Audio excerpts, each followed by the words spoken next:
আসসালামু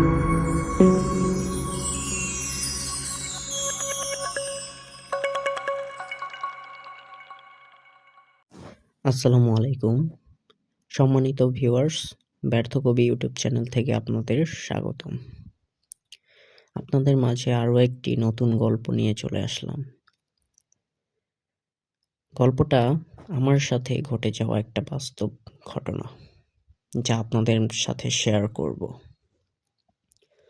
সো শুরু করা যাক।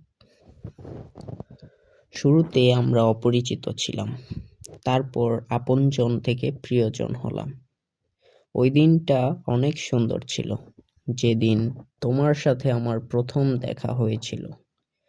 তুমি জানো না, যেদিন তুমি আমায় প্রথম স্পর্শ করলে, ভূমিকম্প ছাড়াই আমার হৃদয় কেঁপে উঠেছিল।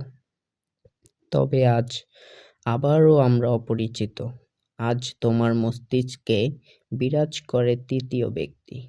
তুমি ভুলে গেলে আমায়, ভুলে গেলে আমার ভালোবাসা, হারিয়ে ফেললে অতীতের স্মৃতি। সত্যি, আমার হাজারটা স্বপ্ন ছিল শুধুমাত্র তোমাকে ঘিরে। ইচ্ছে ছিল স্বপ্নগুলো পূরণ করব তোমার হাত ধরে।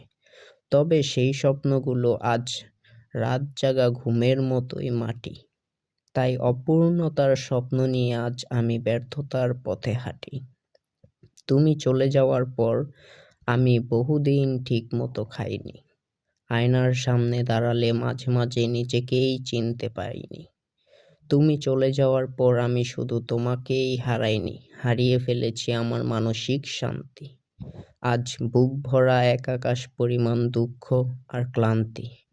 তবে আমি জোরে সোরে বলতে পারবো, আমি তোমার কোনো ক্ষতি করিনি। যা করেছি শুধু নিজের ক্ষতি। আমাদের শুরুটা অনেক সুন্দর ছিল, তবে ভয়ঙ্কর হলো এর শেষ পরিণতি। গল্পটা ভালো লাগলে অবশ্যই শেয়ার করবেন, লাইক করবেন, কমেন্ট করবেন, অ্যান্ড